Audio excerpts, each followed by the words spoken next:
അല്ലെങ്കിൽ എന്തെങ്കിലും ഒരു ഡൗട്ടോ വന്നാൽ ഞാൻ ആദ്യം വിളിച്ച് ഉപദേശം ചോദിക്കുന്ന ആളും രാജുവേട്ടനാണ്. അപ്പോൾ തീർച്ചയായിട്ടും ഈ സിനിമ ഇതുപോലൊരു സിനിമ ഇങ്ങനെ മൗണ്ട് ചെയ്ത് അത് മലയാളത്തിന്റെ അഭിമാനമായിട്ട് കൊണ്ടുവരാനായിട്ട് അതിന് ഒരുപാട് ആൾക്കാർക്ക് പറ്റുമെന്ന് എനിക്ക് തോന്നുന്നില്ല. അത് എനിക്ക് തോന്നുന്നു രാജുവേട്ടൻ ലൊക്കേഷനിൽ അത് എങ്ങനെയാണ് അത് ഹാൻഡിൽ ചെയ്തിട്ടുള്ളത്.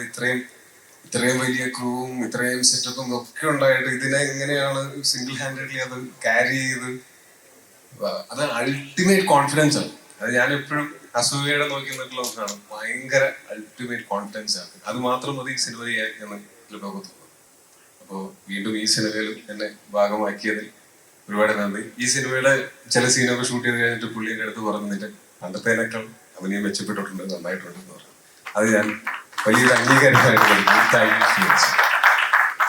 പിന്നെ ലാലേട്ടൻ തീർച്ചയായിട്ടും ഞാൻ ഇതിനു മുമ്പ് ഞങ്ങൾ ഒരു കോമ്പിനേഷൻ സീൻ ഉണ്ടായിട്ടുള്ളത് 2014 കൂതറ എന്ന് പറയുന്ന സിനിമയിലാണ്. ഞങ്ങൾ ഒരു സീനിലെങ്കിലും കുറച്ച് സീനുകളുണ്ടായിരുന്നു അതിനകത്ത് ഒരുമിച്ച് അഭിനയിക്കാനായിട്ട്.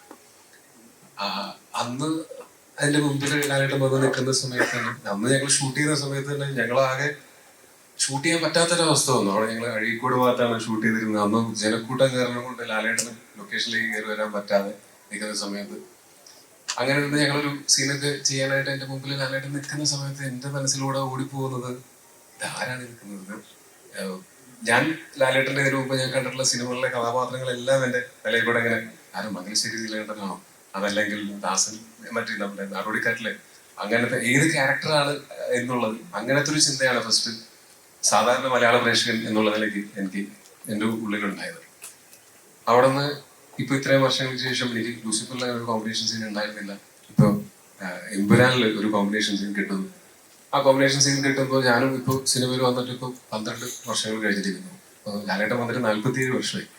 ഇപ്പോൾ ഇത്രയും വലിയൊരു സ്റ്റാർ അല്ലെങ്കിൽ ഇത്രയും ബഹുമാനിക്കപ്പെടുന്ന ഇത്രയും അംഗീകരിക്കപ്പെട്ടിട്ടുള്ള ഒരു ആക്ടർ ഒരുപാട് പ്രിവിലേജുകൾ ഉപയോഗിക്കാവുന്ന സാഹചര്യങ്ങൾ ഉണ്ടായിട്ടും അതൊന്നുമില്ലാതെ സിനിമയോട് എപ്പോഴും കാണിക്കുന്ന ആ ഒരു കൊതിയും ആ ഒരു എന്താ പറയാ ആ ഒരു ആവേശവും ഒക്കെ ഭയങ്കരമായിട്ടുള്ള എന്നെ ഇൻസ്പയർ ചെയ്തിട്ടുള്ള ഞാൻ ഭയങ്കരമായിട്ട് അഡ്മയർ ചെയ്യുന്ന ഒന്നാണ്. അതിനകത്ത് തന്നെ എൻ്റെ ഒരു ക്ലോസപ്പ് ഷോട്ട് എടുക്കുന്ന സമയത്ത് സാധാരണ ക്യാമറയുടെ സൈഡിൽ ചെറിയ ഒരു പീസ് ഓഫ് പേപ്പർ ഒട്ടിച്ചിട്ട് അതിലേക്ക് നോക്കിയിട്ടാണ് നമ്മൾ പലപ്പോഴും മൂട്ട് ചെയ്യുന്നത്. ക്ലോസപ്പിന്റെ സമയത്ത് ഓപ്പോസിറ്റ് നിൽക്കുന്ന ആക്ടർ ശരിക്കും പറഞ്ഞാൽ ആവശ്യമില്ല, ആ സ്ഥാനത്ത് ക്യാമറയാണ് ഉണ്ടാവുക. പക്ഷെ അന്ന് ഞങ്ങൾ ഷൂട്ട് ചെയ്യുന്ന സമയത്ത് ലാലേട്ടൻ മോനെ ഞാൻ നിൽക്കണം എന്ന് ചോദിച്ചു. ചേട്ടൻ നിന്നാ സന്തോഷം, നിന്നില്ലെങ്കിലും കുഴപ്പമില്ല, റെസ്പെക്ട്. പുള്ളി ആ ലെൻസ് ഇവിടെ ആണെങ്കിൽ ലെൻസിന്റെ സൈഡിൽ തല കൊണ്ടുവന്ന് വെച്ച് ഞാൻ ഓപ്പോസിറ്റ് അഭിനയിക്കുന്ന സമയത്ത് എനിക്ക് ലാലേട്ടൻ മുഖത്ത് നോക്കിയിട്ടാണ് അഭിനയിക്കുന്നത്. ഞാനൊരു പേപ്പർ നഷ്ടത്തിൽ നോക്കിയിട്ടല്ല അഭിനയിക്കുന്നത്. അതിന്റെ ഗുണം ആ പെർഫോമൻസിലും ഉണ്ടായിട്ടുണ്ടാവും എന്ന് തന്നെയാണ് എനിക്ക് അതിന്റെ ഡബിങ്ങിന് വേണ്ടിയിട്ട് ഞാൻ ആ സീൻ കണ്ടപ്പോൾ എനിക്ക് തോന്നിയത്. ഭയങ്കര സന്തോഷം തോന്നുന്നു അങ്ങനെ ലാലേട്ടൻ്റെ കൂടെ സ്ക്രീൻ സ്പേസിൽ ഷെയർ ചെയ്യാൻ പറ്റിയതിലും ഈ സിനിമയുടെ ഭാഗമാവാൻ പറ്റിയതിലും ഇത് ഗംഭീര വിജയമായിരിക്കും എന്ന് ഞാൻ ഏകദേശം എന്റെ മനസ്സിൽ എനിക്ക് ഉറപ്പുണ്ട്.